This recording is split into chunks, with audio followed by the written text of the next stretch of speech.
It is my pleasure to welcome all of our viewers and guests to another Let's Talk. We are delighted to be with you on the airways of Second Advent Radio and, of course, through our various social media platforms. Those of you who are listening on SLC Adventist or SLC Church channel, we are delighted that you have joined us this afternoon. We have a very exciting topic. We started, I believe it was May 24 or thereabout when we discussed caring for a new life, the first 1,000 days. We had with us back then Dr. Shivon Belle-Jarvis. She is back with us this afternoon. Back then, we only completed about half of the areas that we wanted to cover. And so we are so delighted that Dr. Belle-Jarvis is back with us this afternoon. Dr. Belle-Jarvis is the medical director of the Sir Lester Bird Medical Center in Antigua. And Dr. Jarvis, I wish to welcome you this afternoon. The last time you were with us, between then and now, you also graduated from Harvard University. And so we want to say congratulations to you on that other accomplishment. You have been quite distinguished, and we are so proud of you. I'm also proud to say that you are a graduate of the Antigua and Barbuda Seventh Adventist School, both primary and secondary school. So congratulations to you and welcome to Let's Talk. Happy Sabbath to your viewing and listening audience. Thank you for your congratulatory remarks.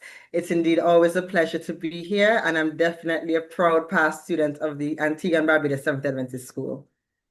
Okay, and I do know that Harvard is in the news a lot these days, so I thought, wow, you graduated just in time. Just in time. Yes. Well, we are here to talk about the first 1,000 days of a child's life. Last time we were here, we had quite an interesting discussion. We did not complete all of the various things we wanted to. And so we are happy that you are back with us today. To our viewers, wherever you are, the topic of discussing children is always an important topic because children really, to a great extent, determine the kind of future we have.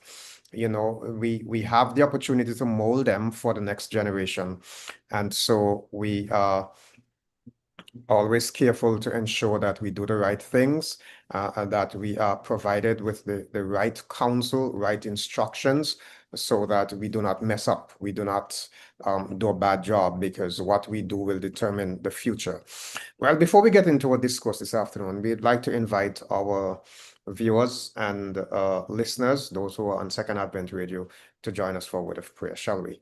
Father, please be with us as we go into this afternoon's discussion. We thank you for the availability of Dr. Shivon Belle-Jarvis. We are grateful that she is willing once again to share her expertise with us.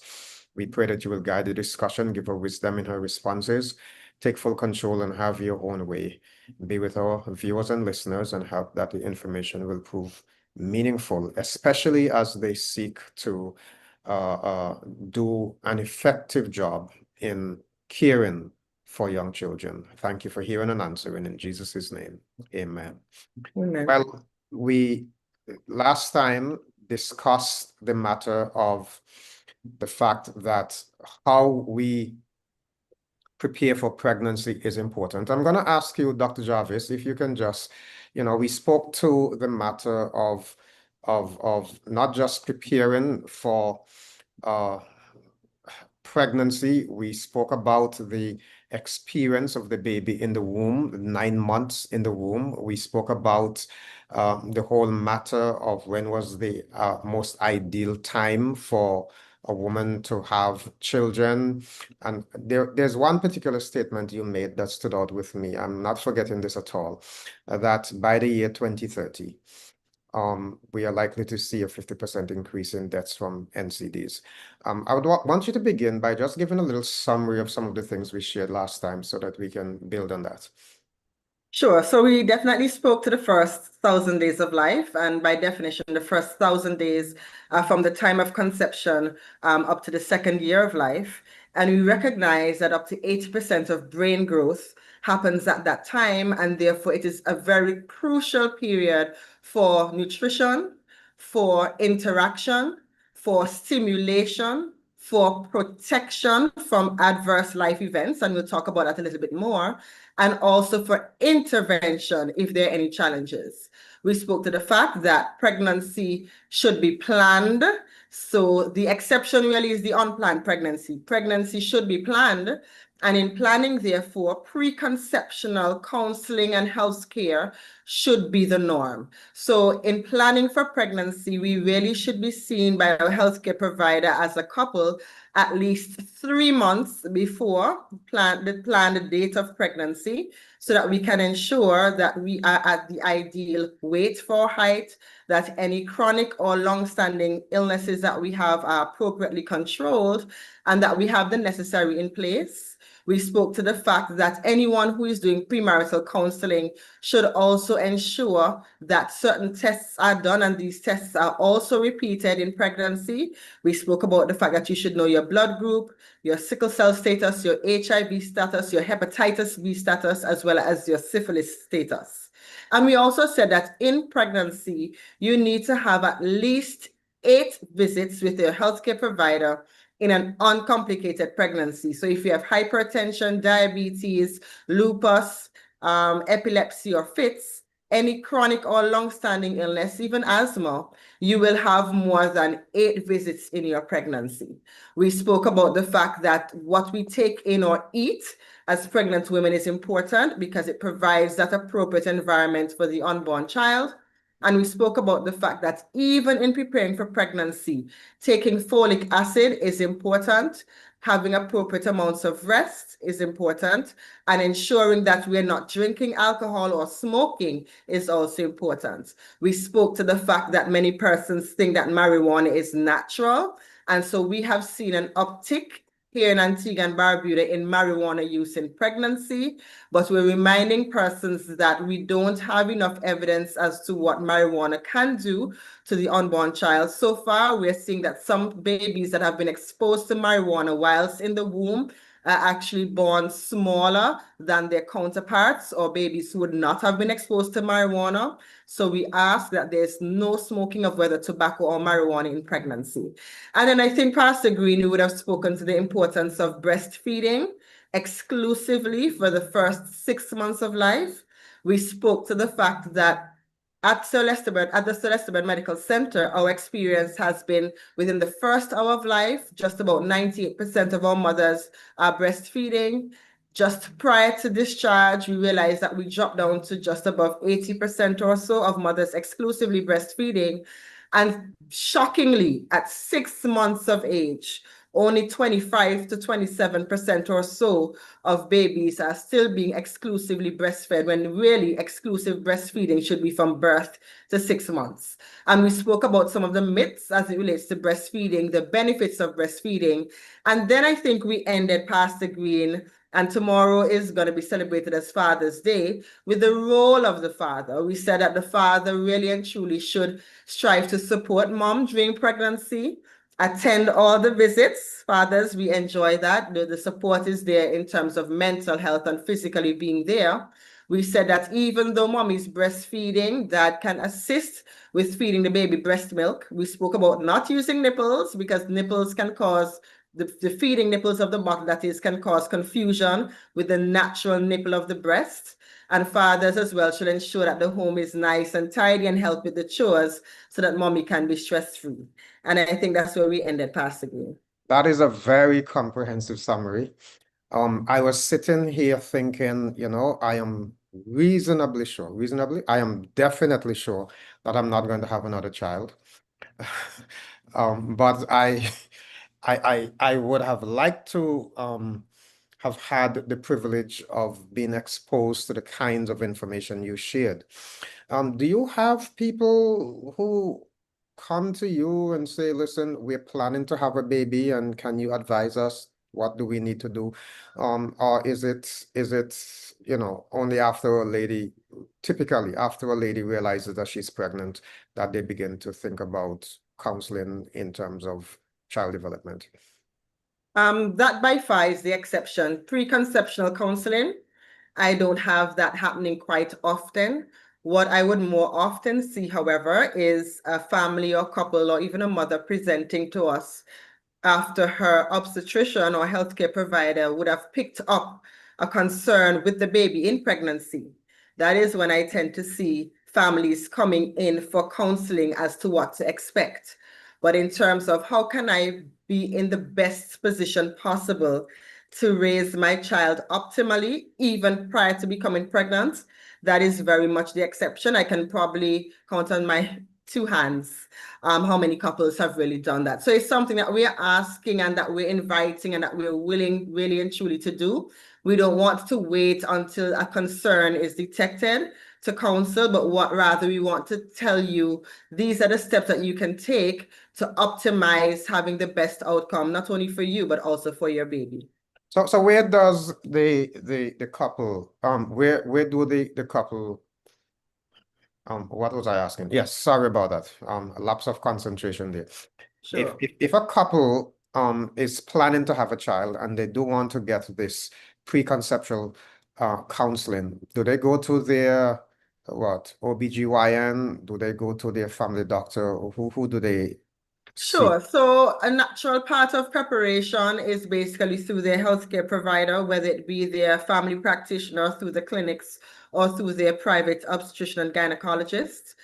Definitely once a family is preparing now to have a child and they request, I really want to meet with a pediatrician as well, to see where things need to go, how I can best prepare, then the appropriate referrals can be made. But in the initial instance, as it relates to care of a mom and dad, then that will be done by their general practitioner, their family care practitioner, or even their obstetrician slash gynecologist as they prepare both parties. So again, it's not only preparing mommy, but also preparing daddy, ensuring that both are in their optimal state of health and that we know what is happening. So for example, if in the preparatory phase of having a baby, they do their blood tests and we realize that mommy has sickle cell disease, daddy has sickle cell trait, or mommy and daddy both have sickle cell trait, then they can also be referred to the pediatrician to give counseling as it relates to what is the likelihood of my baby being born with sickle cell disease. So even genetic counseling can be done. In the first world country, you have geneticists or genetic specialists who will counsel. But in our setting, then the pediatrician is equipped to counsel, and likewise the gynecologist slash obstetrician. Well, so we want to build this afternoon on what you have shared from our last discussion. And I want to go into one of the technical areas. Last week, not last week, but last program, I believe it was 3 weeks ago, you did indicate that there are occasions where circumstances may make it necessary for a lady to have a C-section. Now, I have heard that, and of course, I can't experience the pains of childbirth, but I've heard that the pains associated with childbirth are among the most severe that a woman would experience. Is it advisable for a woman to say, well, I don't want to deal with that level of pain. I'm going to choose to have a C-section. What are the benefits of a natural birth versus a C-section? Okay, so one of the things that we recognize in terms of vaginal delivery is that the recovery time is quicker. So you go through that period of pain, and subsequent to that, you're back up on your feet. Sometimes some women, as they deliver, they do experience tears, which can be quite painful. And when I say tears, tears in the vaginal area. And so sometimes with tears, you require stitches. And with the stitches, you can have pain as it relates to recovery. But by far, the recommendation, if you can't have a vaginal delivery, the recommendation is to have your spontaneous vaginal delivery, which is most natural. We recognize that with a cesarean section, you have complications that can occur separate and apart to what occurs in natural childbirth. Remember, you have to In many cases, although you can get a spinal, so a spinal is basically giving you pain medication that deadens you. Well, I shouldn't say pain medication, but medication that deadens you just from under the nipples coming right down. So as they cut the tummy, then you really don't feel it and you're able to experience seeing your baby after birth and so on. That has a better recovery process than having, for example, general anesthesia, where they actually put you to sleep. Because just as the gases make you sleepy, the gases also make the baby sleepy, and it gives us as pediatricians more work to do. So the short answer is that the vaginal delivery is preferred, has a better and quicker recovery time. And even in terms of the baby, there's something about that natural childbirth process that once one exposes the baby to the natural, what we call flora or bacteria within the birth canal, which is beneficial for growth and development compared to having a cesarean section. And one of the things that we often speak to is the squeeze of the lungs. So we know that once the baby is inside of the tummy, basically we have fluid that is going through the lungs, right? The amniotic fluid. And so as the baby goes through the birth canal, there's a squeezing process that takes place and an excess stress that takes place that helps the baby to get rid of that excess fluid. Compared to when a baby is born via cesarean section, they don't go through that stressful and squeeze process. Therefore, they're at risk of breathing faster for longer after birth because they retain some additional amount of that amniotic fluid even within the lungs. So a lot going on, a lot of information there. But the short answer is the vaginal delivery. Yes, you have the pain, but no pain, no gain. And after that, you're recovered, you're up on your feet. However, the cesarean section, you have that longer recovery time. The baby is at risk of being what we call depressed because of the gases if you're put to sleep. And also the baby is at risk of having that prolonged period of settling down as it relates to breathing. And we know once you have surgery as well, the risk of clotting in terms of blood clots in the major vessels can also occur. So by far, the vaginal delivery, if we can have it, we prefer that. Here in Antigua and Barbuda, we try to move away from a mother saying, I want a C-section, unless there is a medical indication or reason for the C-section, either on the mother's end or on the baby's end. Okay, that's pretty useful information, and I'm taking it just to highlight the fact that the process of the vaginal birth seems also to expose the baby to some bacteria that is Yes. beneficial to the immune system of the baby. Very beneficial, and also in terms of what we call the gut, big term microbiota, or basically the gut bacteria. And that has been proven to be very instrumental, even in terms of the baby's nutritional status, absorption and processing of food, etc. So the whole link of the baby, vaginal delivery, exposure to bacteria, being able to appropriately process breast milk, which again is another immune booster. All of these things go together to help the baby to have the best outcome possible. Again, very useful. Thank you so much for sharing that. I hope pregnant mothers are listening, and I hope that they're taking notes so that they can be guided accordingly. Now, I have also been told that 70 to 80% of a child's character and personality is formed in the first 3 years or so of a child's life. Is this so? And what are the implications for parents? If I am, once upon a time, I was of the opinion, I say once upon a time, I was of the opinion that, oh, the children are not really noticing certain things. And maybe a lot of parents think so too. But if so much of a child's personality and character are formed in that early stage, well, first tell me if I'm correct, and secondly, what does Sure. that say in terms of how parents ought to relate to their children?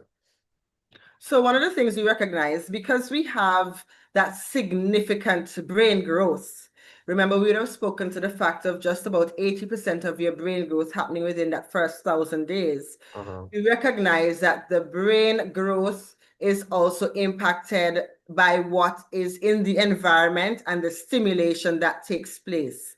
Therefore, what is observed has a significant impact in terms of pathways that are deemed to be normal. Okay. And so it's not limited only to the first 2 years of life, but even by extension up to the first 5 years, and through spiritual prophecy, even up to 7 years of life. So you have that 7 year window, yes, but that first 2 years is critical. And that's one of the reasons why I'm hoping that parents are recognizing the significant responsibility that God has laid upon us in ensuring that we have an appropriate environment in terms of what we say, what we do, in terms of morning worship, right? And paying attention to that which is spiritual, and paying attention also to the influence of friends, as well as the influence of screen time.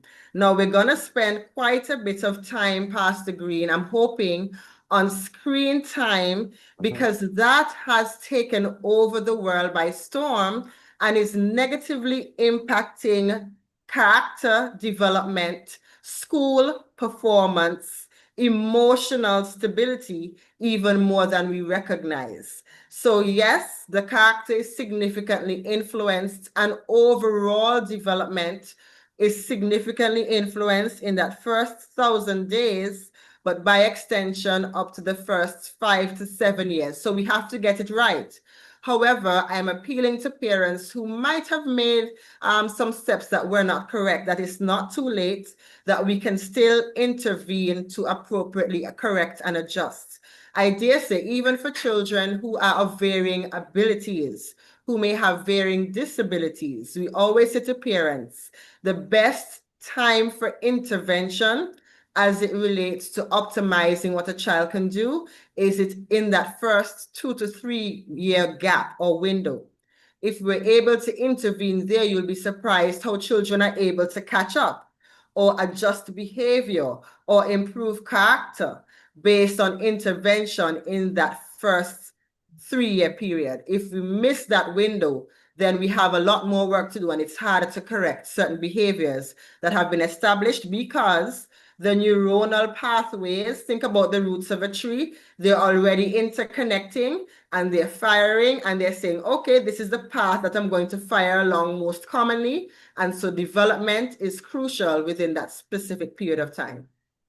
So I'm thinking, first 2 years, you're talking about birth, a significant, the first 9 months. I'm just going back a little bit to the first 9 months because this is also important. We're thinking about, well, maybe I should ask. Character development begins in the womb. I understand that there are some babies who are born knowing the father's voice. I used to read So my child in the you womb and that kind of thing. you would be surprised, the whole issue and argument of nurture versus nature, right? So the influences that occur whilst the baby's in the womb are significant, are impacting, and are lasting. So you'll hear many mothers say, oh, I used to read a lot, or I used to sing a lot, or I used to sing a particular song. And then when the baby comes out, the baby seems to somehow be calmed by that particular song. So it's so amazing. We spoke in our last interview about the fact that even the choice of food that a mother has and takes in during pregnancy relatively flavors the amniotic fluid and somehow can influence what a child grows to love based on the intrauterine exposure. So again, a lot of research is still ongoing, but we have to be mindful about what happens. We also know about the influence of stress hormones. We spoke about that, and the fact that a mother being stressed, whether it be because of emotional distress, physical distress, malnutrition, the stress hormones can negatively impact the unborn child, leading to a child who is aggressive, a child who is anxious, a child who is at risk of depression. So the pathways, Pastor Greene, are already being established from within the womb. We even said that by the time a mother recognizes that she is pregnant, the main organs, to include the brain, have already started developing, which is why substances like alcohol, etc., can negatively impact the baby even from then, because you already have the major organs being formed. And so pregnancy should not be taken lightly, because again, we have the power that has been given to us through the Holy Spirit to influence the outcome of our children from within the womb and within the first few years of life. So we're talking about uh, psychology of pregnancy. I'm Yes, defining that term now. yes. Um, it seems very interesting. I am wondering, we're gonna get to the, and I do want to get to the screen time thing, but before that, um, a lady gets pregnant. Let's say she's married. She gets pregnant. She doesn't want the child because she didn't plan to get pregnant. Whether or not she's married, for that matter, doesn't really matter. But or she's living in an abusive situation and she is really been pressured to abort the child. Um, she decides not to. The stress of the abuse, the pressures of get rid of this child, I don't want this child. Those things I'm imagining, therefore, have some significant impact on the child, although the child is totally unaware, you may say, and has no choice in the matter. Correct. So the stressors are significant. And one of the things that we know as well, the stress hormones can also lead to babies being born early, right? Because the whole issue of prematurity, that's another discussion in and of itself. So again, we have to be very mindful. One of the good things though, and I must say that God in his wisdom, I don't know how he thought of all these things, but one of the things as it relates to a baby is that the baby and the body work together, so to speak. So the body at all costs will try to protect the unborn child. So for example, if a mother is in a stressful situation or may not be eating, etc., the baby is still going to pull and absorb all the nutrients that are possibly available to ensure that growth occurs. And one of the things that we know for sure is that when it comes to the baby, the first thing the baby is going to lose is weight. Then the baby is going to lose length. And then the baby is going to lose head size, which is reflective of brain growth. So, for example, a mother who is hypertensive, whose blood pressures are not controlled, where enough blood sometimes is not flowing to the baby, then we recognize that we're not going to have a small head first, because the body is going to preserve brain growth at all costs. So the first thing the baby is going to lose is weight. So you might have a baby that is born light for age. And then we recognize that the baby will get shorter or not gain the length that it should. And then at the end of the day, if the insult is ongoing, it means that you then have a baby who is what we call symmetrically small for gestational age, which means that the head size, the length, and the weight are all below what is expected. So the body is amazing in that it strives at all costs to protect the baby, but there comes a point where the protection can no longer occur, whether because enough blood supply is not going or the stressors are too much. And so therefore it starts negatively impacting the baby, but the brain is the last to be impacted in those scenarios, except for when we come to things like drug use or substance misuse, where you're going to have an overall or universal impact. Because remember, the drugs are going to go through the bloodstream. So that is naturally going to go to the brain, naturally going to impact weight, naturally going to impact length. And that is why we say alcohol and smoking are completely prohibited in pregnancy, because they have a universal or overall impact on all of the developing cells, which includes the brain as well. Well, I do hope our young people are listening to that. Well, not young people alone, but I mean, All persons of reproductive age group, yes. right? But we said, the primary years that you really should, but remember, you can even go into your 40s and still have a baby. So all persons who are still able to conceive should really take note.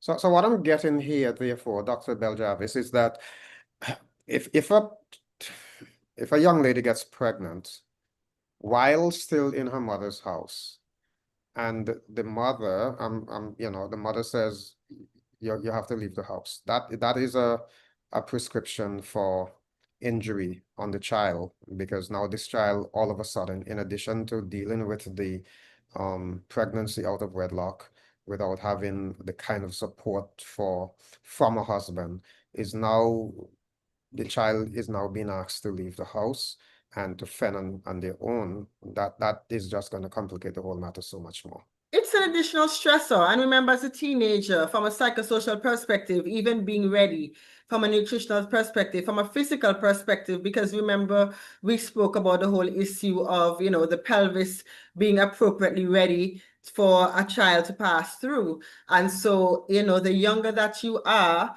the less developed and prepared your physical body and mental psyche is for pregnancy. And so the added stressor, and what we find as well is sometimes you have a lot of teenagers who try to hide the pregnancy. So sometimes we have a banding down of the belly, sort of wearing of more bulky clothes in an attempt to escape, the wrath, so to speak, of the family members, the fact that, you have to drop out of school and so on. Thankfully, we have had some ability to sort of, lead to appropriate recovery and rehabilitation and reinstitution into the educational system, and with persons even learning a skill, so that all hope is not lost. Sometimes we make mistakes, and these mistakes have lifelong implications.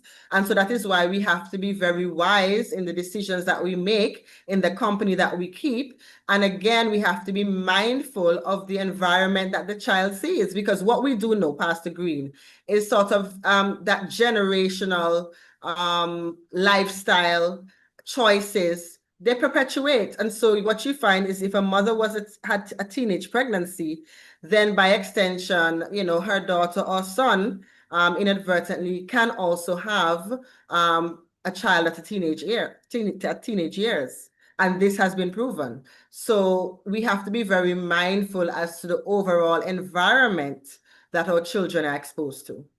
Oh yeah, very serious.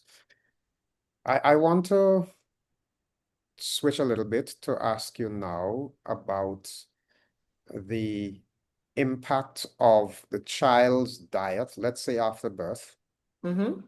on their long-term health. So if a child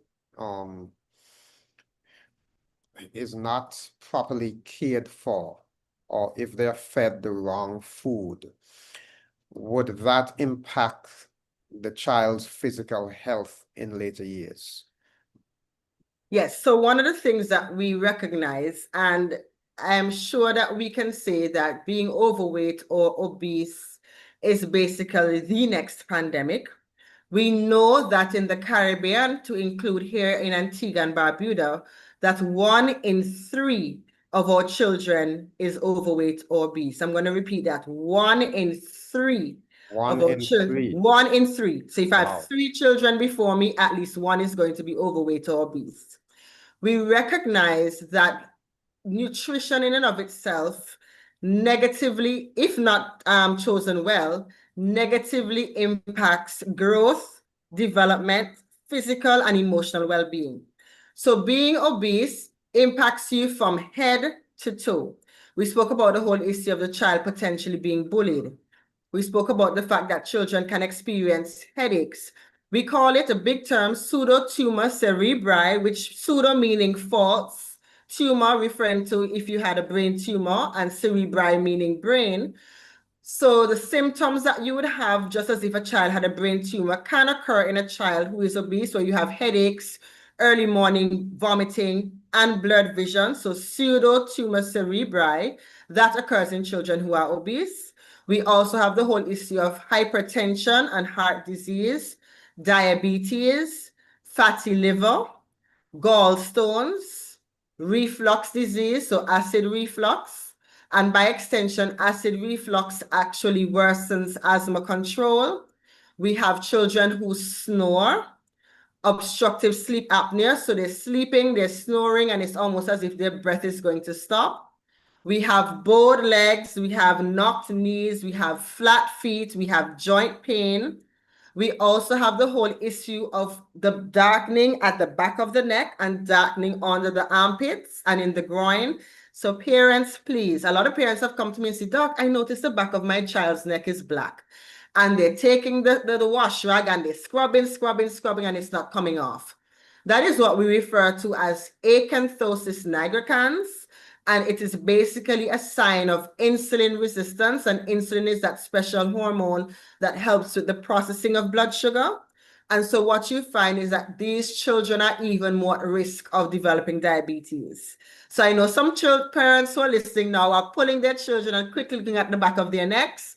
But yes, you notice a black leathery feel, and you will see it in adults who are overweight or obese as well. That black leathery line at the back of the neck suggests that you're running into trouble and that basically you're at risk of insulin resistance and diabetes. So that's just the tip of the iceberg, Pastor Greene. And we know that overweight and obese children become overweight and obese adults if there's no change in lifestyle. And we know that adults who are overweight and obese are at risk of premature death.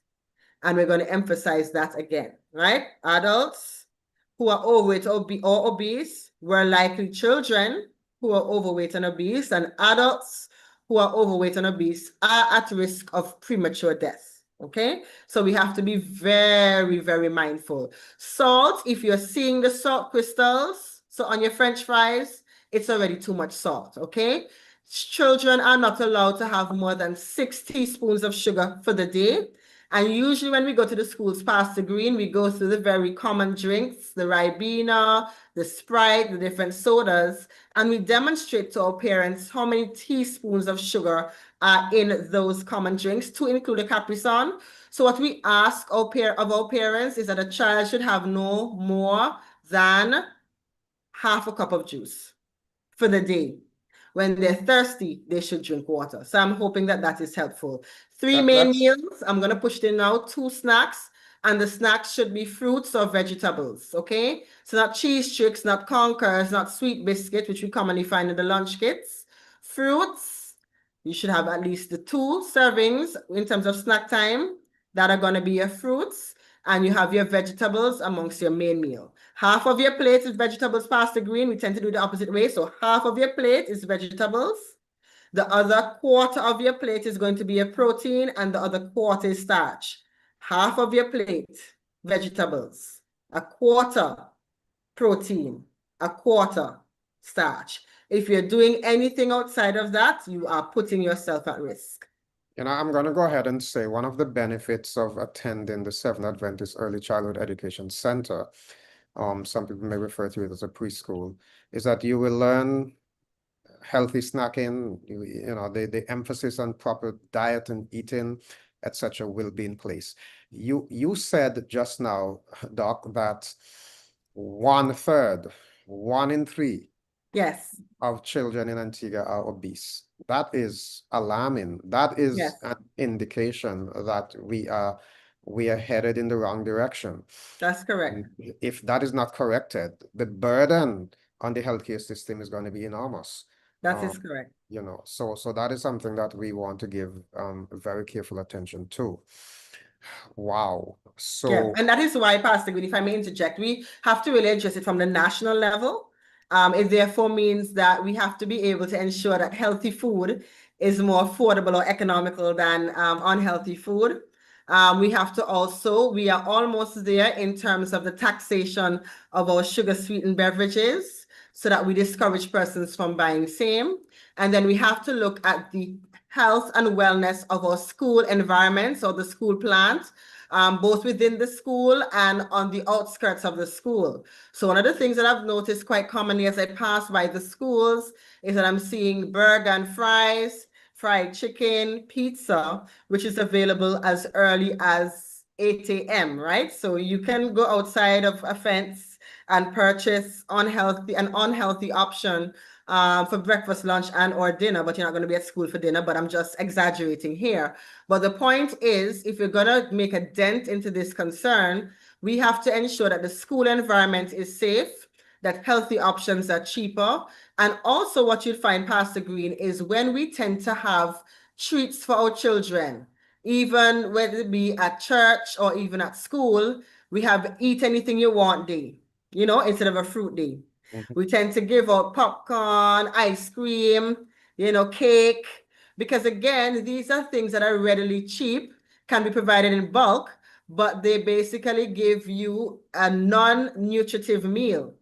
But they're very affordable, and we often give them as treats to our adventures and our pathfinders and at school. So again, we have to be mindful. We are training our children to say, I prefer to choose fruits than to choose a snack that is unhealthy. So we are looking at creating health promoting schools. Yes. And And that in I think all of the environments within which our children find themselves, in the home, in the daycare, at the summer camp, at Adventure, at Pathfinder, whatever it is. One of the things that we've said as well is that children should not be rewarded with food. So you do well in your exam, let me take you out for pizza. Children, if you obey and wash up the dishes, mommy's gonna buy you a chicken burger, or let me just say a veggie burger. Children should not be rewarded with food. Children should never be told that their medication is candy. So you want the child to take vitamins in the morning and say, yes, man, this is sweet like candy. So medication is never to be put forward as if it were candy, because again, we're getting our children to be sort of in that what we call obesogenic environment. We encourage food as that sort of reward system, and it is very, very dangerous habit. so now, but food at the same time should be enjoyable. Yes. You do have a lot of parents saying, well, my child doesn't want to eat that, it's not nice. So what counsel do you give the parents in terms of Okay. making the food appetizing, the healthy food appetizing? Yes. So one, lead by example. I'm going to put that way because when you look in a parent's plate, it often reflects what is in the child's plate. The Mhm. child doesn't eat fruits and vegetables. Say, Mom, Dad, you eat fruits and vegetables? No. So then how do you expect the child to eat it? So that's one thing. Secondly, we have to look at the weaning process. So at the age of 6 months, we introduce what is called complementary foods. And if you do not wean the child appropriately, then you can run into trouble. So what we recommend, so when you're transitioning from breast milk or formula, the first thing that we're going to ask you to utilize is rice cereal, something that is bland. Then when you're transitioning to the crushed foods, you're going to start off bland before you go sweet. Many parents start off with the fruits first. So what happens is when the child experiences that sweet, initially, they don't want anything else except for something that is sweet. So you always start off from bland, go through and do your vegetables and go through, and then you can do your fruits. So you go from your rice cereal, which is bland, to your mashed Irish potato, for example, which is bland. Then you can do your mashed pumpkin, again, which is bland. And you go through the blands before you go to the sweets where you have in your crushed banana and stuff like that. So it's all about the appropriate weaning. And then I said to parents, be creative in terms of color and taste, do smoothies, cut up the fruits into different shapes. So you have the different cutters in the shape of a star, in the shape of a heart. But it therefore means, Pastor Greene, that we can't be rushing. So you can't be trying to prepare the child's snack 10 minutes before you go out the door. And then meal planning is going to be very important, which I sometimes am guilty of because, again, time. It takes time to sometimes make the process creative, okay? So again, that weaning process where we give you anticipatory guidance when you come to your well child visits. We guide you as to how to wean the baby. And then after that, we instruct you as to how to try to make things, more appetizing and more attractive. What we find is that parents, this is a no-no, adding sugar to the baby's bottle. That's very common, a very common practice in Antigua and Barbuda. So you have the little wheat cereal that you add into the milk, and then you add in a tablespoon of sugar. Dangerous practice because, again, remember that your sugar is going to stimulate those hormones that say, yes, I'm in a happy place. And so the child gets accustomed to things that are very sweet, and therefore it's very hard to backtrack once you started in the wrong way. And I'm looking back at my time with my children, and we made a decision that we were going to not expose them to sugary things. And it is amazing that up to today, now that they are adults, they still don't have that appetite for Correct. sugary things. Yes. We're talking about something here that can have impact on the child's, not just their, I mean, yes, their physical development, but also their intellectual development. And Yes. so I really trust that parents are giving close attention to what you're sharing. Yes. I would like Pastor, our to, time is running. I have to I speak was, to screen time well, because that's what that, I was going to say. We want to spend the rest of our time yes, talking about screen time because there is this observation that I have. I see in our congregations, I see parents giving their babies their cell phones and their iPads and just as a distraction, just say, occupy yourself with that. And I'm getting the sense that the children are becoming hooked on these things. So I want you yes, to begin to speak to how does this impact the child? Just I don't ever think that it was intended that children are yes, 18 months, 2 years old, 3 years old should be yes, exposed. I read some statistics the other day that said, what was it? 40% of babies below the age of 3 in America own an iPad. And I yes. this is real crazy. So talk to that for me, please. Okay, so let us speak to the whole impact of screen time. And by screen time, as you would have rightly said, we're speaking about any device, not limited to the TV, but your cell phone, your tablet, your iPad, your anything, your laptop. Now, when we think about screen time, there's several impacts of the screen on the developing brain.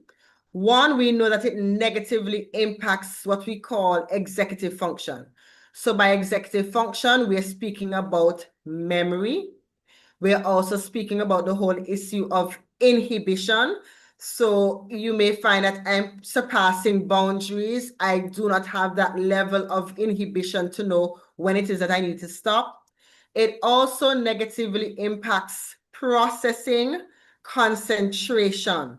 So what has been found, even in Quebec, a study was done where they found that for every hour of increase in screen time, it reduced your attention in class by 7%, and I think your performance in math on a standardized test by 6% for every hour of increase. So memory, attention, processing, inhibition are all negatively impacted by screen time. Emotional well-being, the child is at risk of anxiety as they grow, as well as depression. We also know that screen time interrupts sleep pattern, and therefore parents, it's very important that a child, and even you, should not be watching a screen at least an hour before bedtime. Are you with me? At least an hour before bedtime, because it has been proven that they take longer to fall asleep and that the sleep in and of itself is interrupted and they may or may not have nightmares as well. So The Dr. other thing Jarvis, that we if have, I may interrupt a little bit here. sure, So what you just said is that I should not pick up my cell phone and be on it last thing before I go to bed. no. Because you're speaking not just to babies now, but to I'm adults as speaking well. to adults as well. So that's a no-no. So at least an hour, and some sources even say as much as 2 hours before bedtime, you should not have the screen. The other thing that we know with children is the whole issue of dry eyes, and adults too. Dry eyes and headache. I don't know if you've experienced it where you're sitting in front of the screen for a very long time, and then after a while you start to have this extreme headache. You have to be very mindful. But this is the part that I want us to pay attention to. Language development has been found to be negatively impacted because of screen time.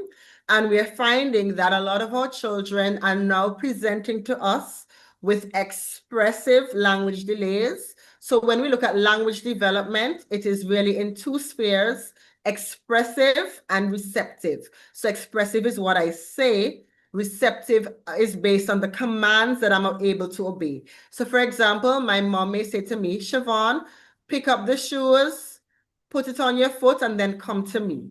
That is a 3-step command. So we recognize that expressive language and even receptive language is negatively impacted because of screen time. Because what the screen does, Pastor Greene, it disrupts that interaction with humankind, that social interaction. We're learning words. We're recognizing social cues. We're learning to interpret facial expression. We're learning inhibition, okay? And so here is some guidance that I need our parents to pay attention to, even our preschool teachers. Between the ages of birth to 18 months, 0 screen time. Between the ages again of birth to 18 months, 0 screen time. 18 to 24 months, very focused screen time.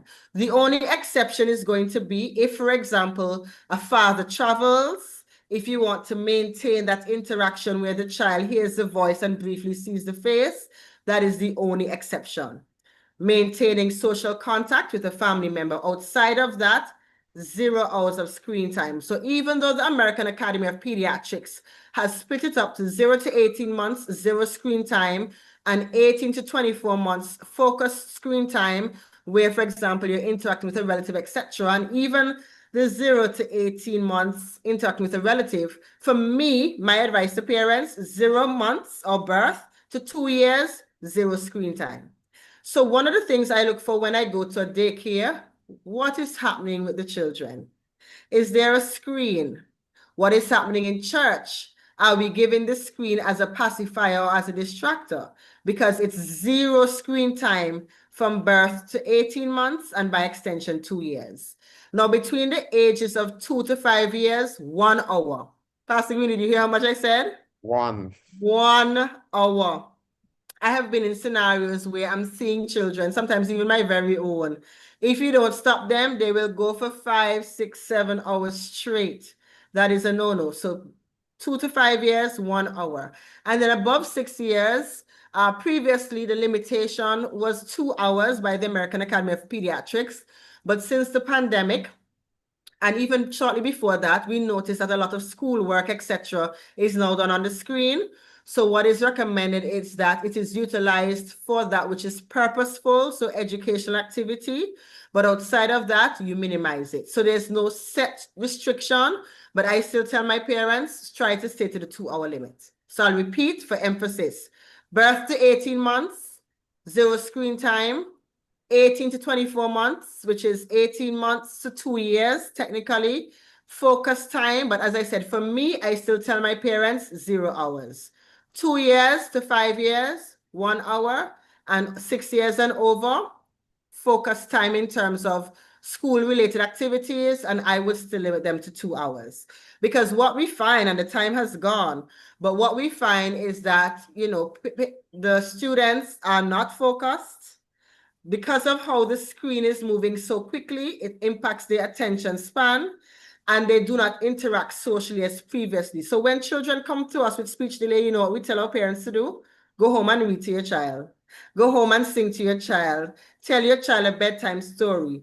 Pronunciate. So you have this bottle of water, water, bottle. So phonation is very important, okay? Sensory processing disorder, this term is heard a lot. It simply means that a child is not appropriately processing that which the environment is inputting. So the sensation or the senses, although stimulated, they're not processing. So children with sensory processing disorder, they have delays in speech. They tend to be sometimes hypersensitive to things in the environment, loud sounds, so they may cover their ears. You may notice some flapping as well. They tend to be sensitive to different textures, the tags at the back, and they don't interact well with others. Sometimes sensory processing disorder is very confusing because it sometimes mimics autism. Autism is where you have a speech delay associated with repetitive activity and your social interaction is impaired. But my appeal, because we can do developmental disorders in another sitting, but my appeal is looking at that screen time. The screen is not a pacifier. The screen is not a babysitter. We're not supposed to be saying, and I do it as well, so I'm preaching to myself as well. I have a meeting now. Go and take up your tablet. That is not supposed to be. Lastly, Pastor Greene, I know you're itching to come in here, but screen-free zones. There are to be zero screens in the bedroom. Zero screens in the bedroom. Remember, you have cyberbullying, you have sexual content that just pops up, you have filthy language that just comes in. No screen in the bedroom. The parents, there should be parental controls on all devices. Screen-free times, so there should be no screen at the dinner table. No screen when going on family trips and driving in cars. So the parents who have bought screens and have strapped them to the back of the seats, that is a no-no. So screen-free zone, screen-free time, 0 hours birth to 2. So daycares, I don't want to pass through and see the babies watching screens. Read to your children, sing to them, utilize the Bible as another resource material that you can tell them stories from. But again, appropriately stimulate your children. There is so much that we can say on this subject. Yes. I notice that, well, if I reflect on my own childhood, of course, we didn't have screens at all. You know, Yeah. I'm from the era where we didn't have screens at all. I remember when the first television came to my village. So we played outdoor. We learned to climb. We climbed trees. We played in the dirt, etc. I was listening to a documentary on BBC not long ago, and they were talking about some experiments they did on asthma control, and they noticed that the children who had exposure to the outdoors, to playing and rumbling in the dirt, that they tend to have a much higher resistance. And they were even saying, if you can't do that, at least get an animal for your children so that they could play. Pastor Greene, you're well exposed. That is called the hygiene hypothesis. And Mhm. so, yes, if your child is on a farm, is exposed to dust very early on, has a pet, then based on the hygiene hypothesis, your child should be relatively protected from the sort of allergic diseases, asthma, even eczema, allergic rhinitis, where you're and hitting the nose, and allergic conjunctivitis where you're rubbing the eyes. And actually, that is what my thesis was on in my pediatric study, that hygiene hypothesis. And it did indeed show that children who were exposed and children who had infections earlier up were relatively protected from asthma and other types of illnesses in the similar bracket as they approach the age of 5 years. So you're definitely on point and on target. But I must say to you, Pastor Greene, the screen has also been known to decrease physical activity, because when you're watching the screen, you're not exercising. And Correct. therefore, this also significantly contributes to obesity. When you are watching the screen and you're eating, you tend to lose control of satiety or fullness. And so you continue snacking while you're watching that movie. So that's one of the reasons why we say that when you are watching a screen, you should not be consuming food at the same time. Because again, you're saying to yourself, this feels good. I'm watching a movie, I'm eating food, this feels good, and you continue going and lose sense of all levels of fullness altogether. So no eating of lunch and dinner around the television set. No, it's not supposed to be family time. Lunchtime is supposed to be around the table where you're interacting with each other, talking about how the school day went, what happened at work. And so you're again in tune with your children. So when something is wrong, you know, because you can see a difference in how your child operates and behaves. Now our viewers are saying that we definitely need to continue this discussion. So, You're talking about a so part three, Pastor Greene. I'm alerting you. I'm putting you on some kind of alert here. Yeah, but Um, the screen time in and of itself can be an entire program, even in terms of language development. I'm appealing to our parents. We have had to have a speech and language clinic at the Celeste Bird Medical Center. And more, if we see 10 children, 8 of them have a challenge in terms of expressive speech delay, some of which have autism, but some of which have sensory processing disorder. And when we give them the advice sheet, believe it or not, it simply says, go on the ground, Play with your child, read a book, sing songs. Stop utilizing the screen to do what you were made to do as a parent and as a caretaker for the children. Very wise counsel. That's where we're going to have to wrap it up today. But thank you so much, Dr. Belle-Jarvis. It was indeed a pleasure.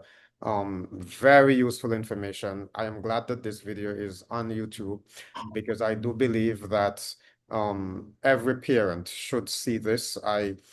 I believe that it is useful information for those who operate preschools and daycares, etc.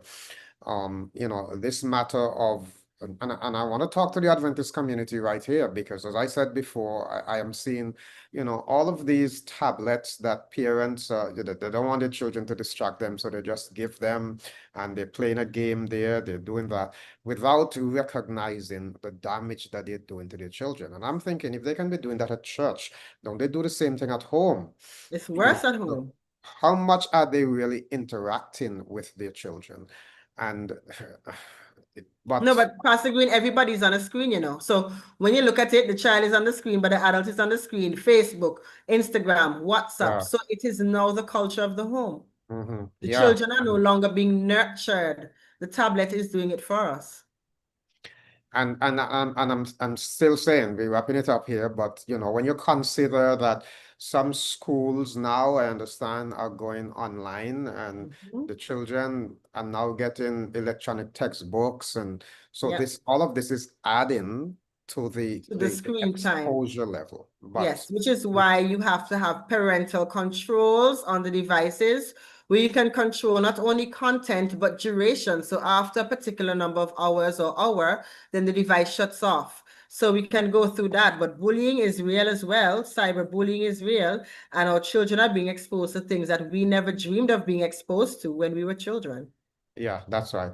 Well, that's it. We are going to be back next week with another very exciting discussion. So be sure to join us at 3 p.m. That is Atlantic Standard Time, wherever you are around the world, Atlantic Standard Time. Again, thanks, Dr. Jarvis, Belle-Jarvis. We are so very grateful for the information you shared with us. And we know that you will come back because we have a lot more to talk about. But God bless you. Happy And Sabbath. Thank you so much for having you me. too. Bye-bye. Until next time.